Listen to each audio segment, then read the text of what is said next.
Welcome back to Spitballin Cards. In today's video, we are highlighting and previewing 2025 Bowman Chrome. So in this episode, you have me, Scott, we have Chris, we have Phil, and we have Ty. What we're going to do, we're going to look at the checklist, we're going to look at the new inserts. Phil has some stuff that he's prepared. Phil's always super prepared for these episodes, which shout out Phil. Am I right, guys? Shout out Phil. And we're going to just dive into Bowman Chrome and kind of give our thoughts as the product's released. If we have different feelings and sentiment after the product's released, maybe we'll do another video on it post-release. But with that being said, I'm looking at the checklist here. Only 100 cards for the base set checklist for the veterans and rookies. It has all the good rookies you'd like. You know, it has Dylan Cruz. We have Jacob Wilson. Is Nick Kurtz in this one, Phil? Yes. So that's a big one that you can chase. We also do have Meyer, which is a big one. Ty, we have Dylan Dingler. I know you're Dingler. I know you're a big fan of that one. I love that. And more. So it's a pretty solid rookie checklist. Like, I know it's not as strong this year compared to years past, but it's pretty solid. So any thoughts on the rookie checklist that I haven't mentioned yet before we jump into it? Yeah, a couple. So the red logos are back. They're doing that like if the player wins rookie of the year, they're doing that contest or whatever, that buyback. But interestingly, Drake Baldwin is on the checklist, but he does not have a red rookie logo card. And right now, Drake Baldwin has to be the NL frontrunner for rookie of the year. Why would they do that? I don't know. Maybe I don't know if they just did the timing didn't work out, but that's a really weird. Did he have a rookie in the previous set? I know sometimes they double up Bowman and Bowman Chrome. He did not. But I don't really think that's not a thing that would have stopped them because Jacob Wilson has another one and James Wood has another one. So they're going to have two like red logo cards. And as we know, James Wood isn't even allowed to win rookie of the year, eligible to win rookie of the year. So that's pretty smart by Tops. Let's say, hey, this guy's going to win rookie of the year. Let's not make one for him. I'm pretty sure Jacob Wilson was in Bowman. So now he's going to have two copies. Okay, go ahead, Phil. Yeah, I do see Baldwin having a red rookie logo. Ooh. So the checklist, if you look at it early, is like subject to change. So maybe you looked at an earlier version. But the one I see in Beckett right now shows Baldwin on here. Okay. So that's good, I guess. All right, that is good. If he doesn't win it, so there's a guy named Isaac. Who's the guy that's like up there Collins? with him? Isaac Collins on the Brewers? Yeah. So I'm not sure about his status on here. Maybe he was already in Bowman. Yeah, I don't know. I know that Mizorowski doesn't have rookies. So, I mean, if he ends up somehow winning it, I mean, Baldwin's been great, so he hopefully will win it. Give the Braves something to... Cade Horton's the favorite as of right now. Cade. Really? Still? No way. As of right now. Interesting. He's actually weird. They put in the wrong order. No, he's plus 150 and Baldwin's plus 140. Okay. Either way. All right, I just refreshed the checklist, and now Baldwin, I don't know, maybe I just didn't read it right, but yeah, you're right, Baldwin is on there. So I'm an idiot. We could cut that out. Scott doesn't know his microphone is muted, and he keeps talking, but... Let's start the whole episode over. No. Let's keep going. It's Labor Day, and I smell dinner. Keep going. After all. It's fine. We can be wrong about stuff. As long as one of us is right.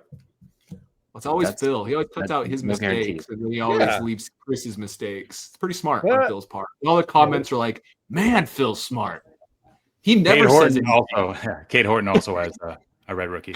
He does, yes. I see him on the checklist here. But yeah, Jacob Wilson definitely had one in Bowman, so that means Jacob Wilson will have double the potential winning red logos if he wins Rookie of the Year. What rookies are you guys high on this year? I know it's a broad question, but it's a good one to talk about. I know James Wood. Yeah, we all talked about him and praised him, and then all of a sudden we cursed him because then he was terrible for a while. Nick Kurtz. Nick Kurtz. The ones that might not have made this checklist, Roman Anthony is awesome. Yeah, he's going to be really good.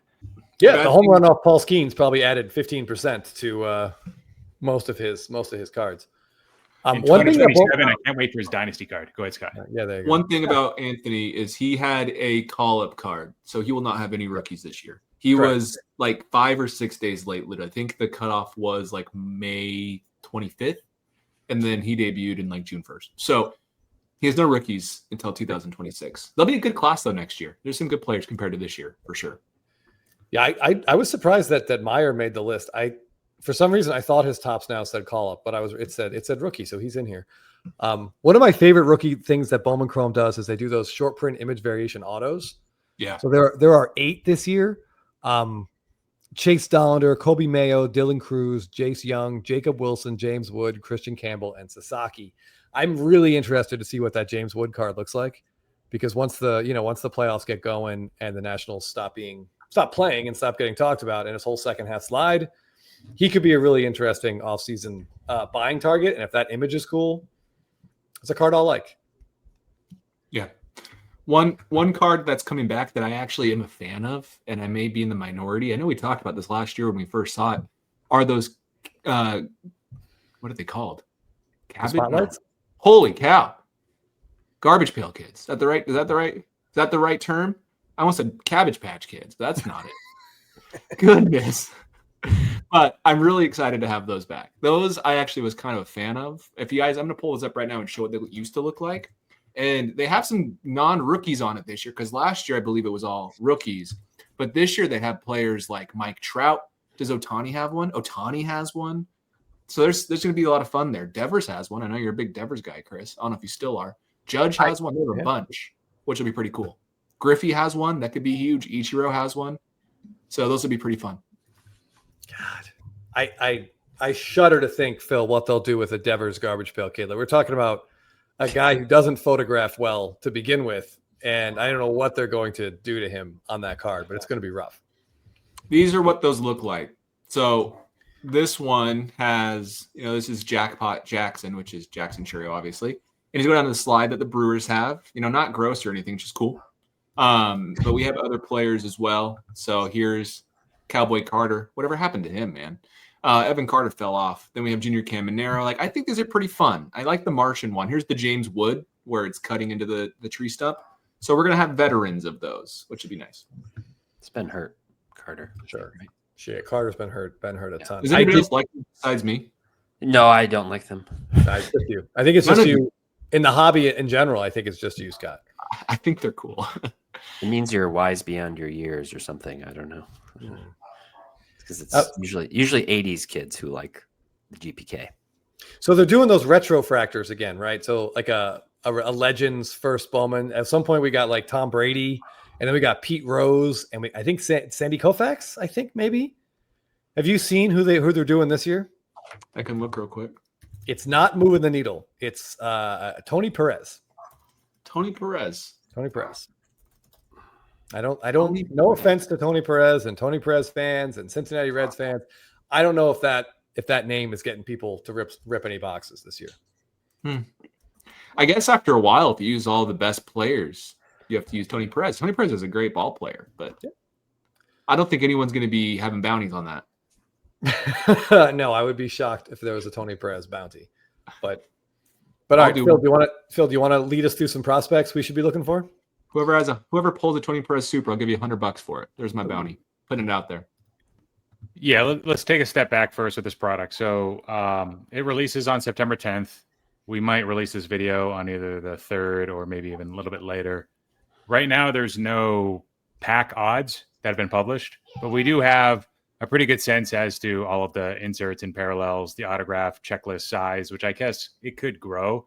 But given that this product's going to release from when we're recording this about 9 days from now, it should be pretty set. This product was released at pre-sale at $279.99. And it was a limit of, I think, 10 boxes per household. And the new limits, guys, they're actually lower than they've been in years past. By limit, I mean like the cap of how much you can order. And now Fanatics is doing this thing where they're making it harder to have multiple accounts. In the past, I would have like 4 or 5 different accounts. If I liked a product, I would would all be linked to the same phone number and shipping address, and Topps would fulfill all of the orders usually. Now you can only have one linked to a specific phone number, and there's like dual factor authentication during checkout. It's just harder to do like multiple orders. So, and then the limit also isn't just a daily thing. It's like for that one product. So you can't go back the next day when Bowman Chrome was it might have still been available the second day, at least hobby boxes. You couldn't do that. So I think that's like a good thing that Fanatics and Topps are doing to make sure that most of the collectors and not the businesses are getting their hands on like this product, and it's getting distributed to more people. And this one is reselling on a secondary market right now, like a regular hobby box for like low to mid threes.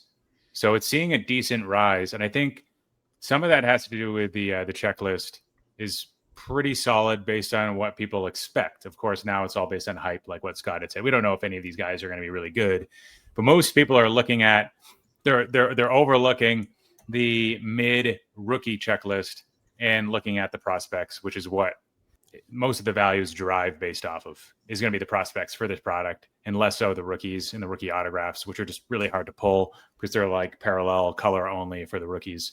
And so it's $10 more than last year at pre-sale. The configuration has changed. So first of all, there's no more HTA. That's been replaced by Hobby Delight. I think so. Instead of getting just like 3 autographs, you're getting like the geometrics probably and a few other cards on top of that. And with the regular hobby box, it's usually 2 mini boxes, 5 packs, 6 packs in each mini box, 5 cards per pack. Now you're not getting screwed on the total number of cards, but now you're just getting 6 packs with 10 cards each. So they did something similar with Topps Finest, where they're taking like the packs down, like divided by 2, but it's like the same number of cards. And I think you might look at that and be like, oh, so you're still getting 2 autographs in one hobby box. You're still getting the same number of cards. So like, how can it hurt me? I think it's forcing people to pay up on like the entry level cost of breaking. You can't just get one pack. I guess you can still get one team. So that doesn't make any sense. But I find it's a way for them to just get people to spend more money on this product. Well, first off, so autograph checklist size. So I see 108 Chrome prospect autographs. Talking about prospects here, 108 names. Last year, 141. Okay. And then I know, Chris, you're probably going to ask like, well, what parallels did they add? So the parallels that they added, this is the information I have right now. Yep. It's not complete, but it looks like waves. There's like certain waves that were added. It says the black is new, but that was there last year, I think, for prospects too, I think. And then there's a pulsar, and there's like a fuchsia wave. There's a few different waves, I think, that might be new. Inserts, meteoric rise, max volume. Also, you're right. They did not have the waves last year, to my knowledge. I was looking at it, but like here's the meteoric rise. They're pretty slick looking cards. They kind of remind me of, in some ways, the Bowman's Best inserts from 2018 a little bit. I think they're pretty cool. Big fan. And then there's the max volume. Spotlight is still a great card. I think they're really trying to push this to become the SSP. I don't know if it's going to happen or not, but still cool. Then we have really good. What's this one, Phil? That's called Meteor. It's called Mashers, something Mashers. Mashers. Melting Mashers or something. Melt Mashers, yeah. And then the other new one that I see is Adios. Okay. But I don't know if that's on there. And Roman Anthony actually made the checklist for the Spotlight, but it's not going to be a rookie card, as Scott mentioned. But that's cool, I guess. And then you've got, I think one of the newer things that they're doing is, well, it's bringing back what they had in, 1997 through 1999, the international refractors.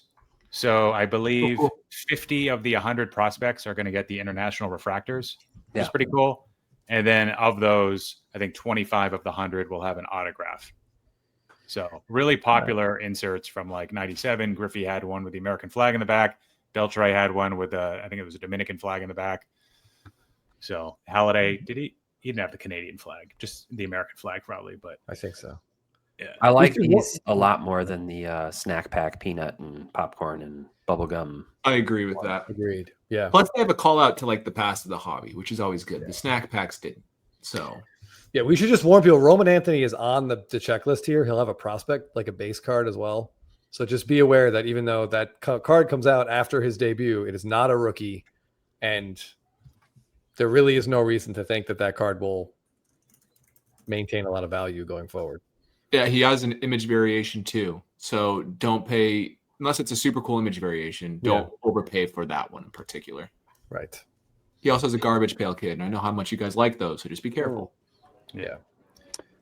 Yeah, and some of the top prospects here, some of the names I have: Randy Rodriguez, catcher, Mets organization, he already has 10 home runs this year, so he reached low A already. So some of these guys are still in like Dominican Summer League or Florida Complex League.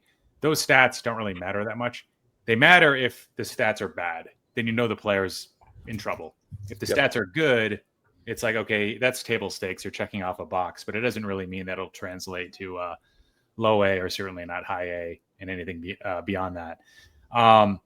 Pretty good strikeout rate with Randy Rodriguez. I was trying to pull up that guy in Fangraphs, and there's like 17 of them, and I kept on clicking the wrong Randy Rodriguez.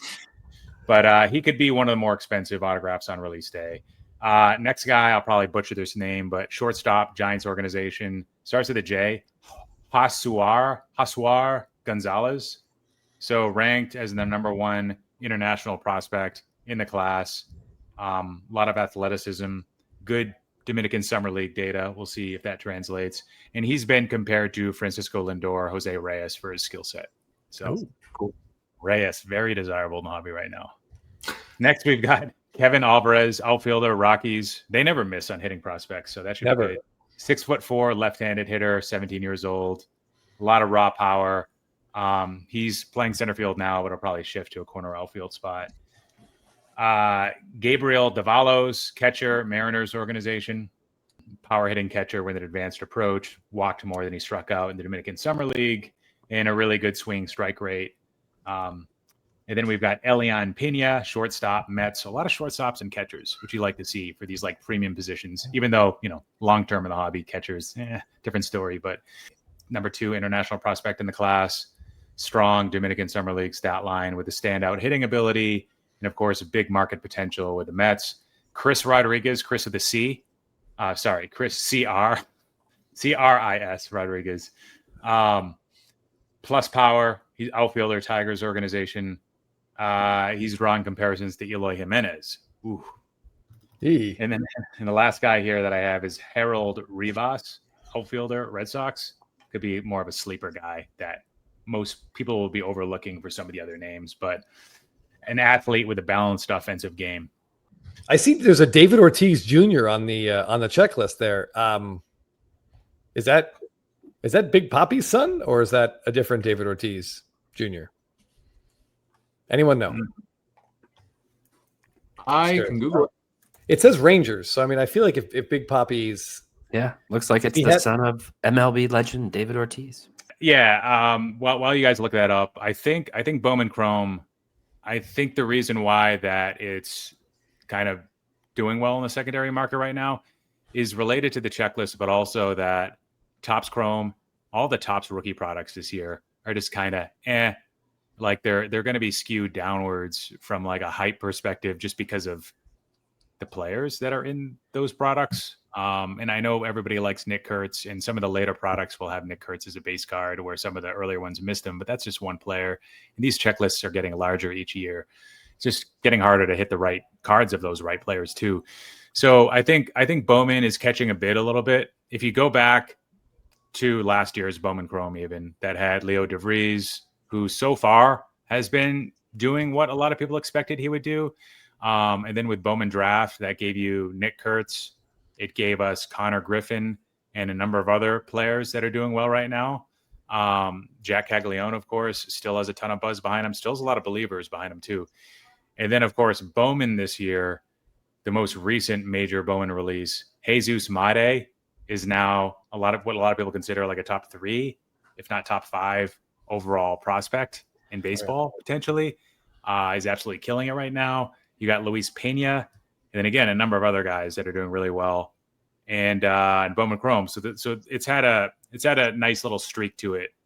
And long term, a lot of those guys might not pan out, but for now, I mean, it's recency bias, and the guys still have hype right now, and there should be a fair amount of excitement behind this product, just like there was with Bowman.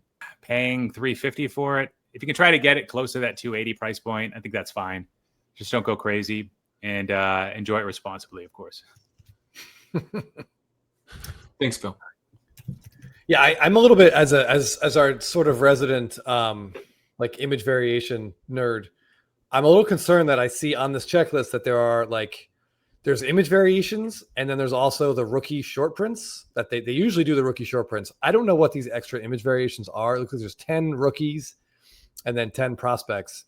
So I guess theoretically, Jacob Wilson, Dylan Cruz, Christian Campbell, James Wood, these guys are going to have 2 different like image variation rookies in this product. They might have 3 actually, because I was looking at the color run, which is on there. These were introduced in 2023. I don't know if you're familiar with them. Yep. In 2023, they're out of 23. 2024, they're 24. This year, probably about 2025. But those are also a different image. So here is an example of those. So you're right, Chris. We're going to have 3 different image variations. So yeah, and last year for those color runs, they forgot to put the color run in the cards, so they just look like refractors. Whereas in 2023, is that what happened last year? I was trying to figure it out. Yeah, in 2023 they got the colors back there, and in 2024 it just looks like that's just a refractor. Here's the 2023. Yeah, there's Corbin Carroll's. Yeah. So do we like these? I mean, it's something different. I don't know, but yeah, they definitely just forgot to put the background on the card in 2024. Very interesting. So we have 3 image variations for these players. I wonder if what you're seeing is one is a super short print. Usually they would just label it, but maybe. I don't know. We'll have to wait until the product starts getting ripped. But yeah, I'm excited to see which I like those rookie autos with the different images. I like that one. Gunners is really good. He's like in the dugout high-fiving. It's the only time that image has autos. So there's like 25 and that's it. It's a very cool card. And Ohtani has one too, carrying that little bag. That's what I was going to say. That card is probably his best Bowman Chrome autograph in regards to base imagery. It goes for a lot of money. We haven't seen one sell publicly for almost a year now. So, yeah. All right. Any other thoughts on this checklist? How do we feel about it? Are we anyone here planning on opening it? No. I don't think so. Sadly, no. Probably watch some breaks. This is a good break product. I feel like we bash breaks a lot, but this is one of those products that is actually a good break product. If there's a team you like, go buy it. If I'm a Rockies fan who likes the guy who's going to be a bust no matter what happens, that Phil mentioned, I can go buy it. But I would recommend that almost more than opening this for fun, because you're probably going to get more bang for your buck through breaks for Bowman Chrome, as an example. So be wise. There are every year, and this is what you can do. There's a little bit of an arbitrage opportunity. There's always at the beginning of this the break season a couple of teams that are a little bit undervalued for the value they provide. So take a peek at the checklist, see how many opportunities you have, and see if you can get some decent players for a good price in a break. Yeah, I do like that there's fewer autographs. Like Phil said, we're down to 108, which is about 35 fewer than last year. But still, I mean, how many of those, man, even like 5 years from now, how many of those 108 are we going to know their names? Maybe 20? At least, no. With Bowman Draft, you're getting a higher floor with the autos in a way because a lot of the players are just more major league ready. They're just more experienced, right? Yeah. Yep. With the prep hitters and college hitters that are in it. But you're also getting a lot more pitchers with Bowman Draft. And you're not getting nearly as many pitchers with Bowman Chrome. So at least you're not going to buy a case and get 12 pitcher autos out of it. You're not going to get 75% or 50% pitchers. You're just going to get a few, hopefully. So there's that too. I might buy into a break actually of this. Just one. We'll see. I don't know if I'll do a random team. I'll probably do a random team because I don't know enough about these guys to feel like I have an edge. But a very interesting product in comparison to other sets because it is so early with international signed free agents that you really don't know what's going to happen, like Phil's mentioning. But it also provides some level of higher floor in the short to medium run as well, just because people are all speculating on the same information you are. So there are a lot of guys out of the gate that will sell for a decent amount versus, I don't know about Bowman Draft. I can't say that for certainty. Obviously, Bowman Draft, it's a little bit easier because we know draft status and things along those lines. And some of these players are held out till then. But I do like that aspect about Bowman Chrome. It kind of feels, plus you have the benefit of having maybe a refractor of Ohtani, right, that you wouldn't get elsewhere any other set. So I don't know. It's an interesting product. Bowman, there's something about it, man. There's something about it that's just exciting every year. It's hard to describe. Yeah, I like this is Drake Baldwin's first base rookie card will be in this. So I'll see what the refractors are going for. I like those base rookie refractors numbered out of usually $4.99. They just look great. and they're usually pretty affordable outside of the Otani, of course. How about Nick Kurtz? Is this like his first appearance in a Topps product this year? He has autos in Topps Chrome, but no base cards. Same with Baldwin. So how do we feel about Bowman Chrome rookie autograph versus Topps Chrome rookie autographs? I think I'm almost fully on the Bowman Chrome autograph simply because the imagery is usually better and they have less cards in general. Like there's very small rainbow. I think I'm on that side. I'm in the minority and I'm cool with that, but I like them better. Anybody else agree or disagree? No, for me, it just depends on the card. Like if it's just personal preference, it depends on the card. Like we've talked about the Judge before being a better looking card. The photo matters a lot to me. So that's important. I think the hobby still like collectively is going to lean Topps Chrome for a while. Yeah. They might reach a point where if they really do, restrict the number of Bowman Chrome parallels for a long time and keep growing Topps Chrome, maybe people will go, wait a minute, but who knows? I want to show you the parallel difference. If you guys want to keep chatting about it, I'm pulling some numbers. Topps Chrome. You got to give Topps Chrome something. Unfortunately, Bowman Chrome is like sort of in that tier 2, tier 3 space. That's probably not too far away from like a Cosmic, a Gilded, Finest and others. Sure, it might outsell some of those, but I feel like, why not go for Topps Chrome Sapphire if you're looking at Bowman Chrome?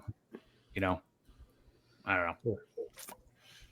I as someone who does not like Topps Chrome Sapphire, I like the Bowman Chrome rookie autos. I do, but I've given up expecting them to challenge Topps Chrome. I mean, I think that the Judge is an outlier, and just because it's such a much better looking card. But like Julio Rodriguez, for example, has very few like Bowman Chrome rookie autos in Bowman Chrome. Like very, very few, but still the Topps Chrome, even though it's that stupid horizontal card that's from like the Pan Am games or something. Yeah. I think that still outsells it. So here's kind of my thought process. We have for Topps Chrome, the black and white mini diamonds, the refractors, the purple speckles, the purple refractors, the aqua waves, the blue refractors, the blue ray waves, the green refractors, gold waves, orange refractors, orange waves, black refractors, refractors, red waves, and so forth for Topps Chrome with LED La Cruz in 2024 versus Bowman Chrome, refractor, blue, green, gold, orange, red. Yeah. I don't know. Like you got to go with what the repackers are more familiar with, which is the higher quantity parallels. But like my thought process, what's this? Yeah. This really is like Bowman Chrome. We look at this as the best prospect autograph. Why can't we eventually evolve into thinking it's the best rookie autograph product? Especially if they keep it like this. I think there's something there. It may never happen, but just one of those things that makes logical sense, which doesn't always make sense in values. No, I like it too, because Topps Chrome, like all those sets that Phil just mentioned, Topps Chrome gets diluted. Like there's just more sets with the same guys getting the same autos. Bowman Chrome also will have a Sapphire release, but there's usually just prospect autos in that. The rookies don't usually get Bowman Chrome Sapphire autos. So this is a pretty limited amount of rookie autos. They're all on card. They all look good. Bowman Chrome's a premium brand, or theoretically a premium brand. I like them.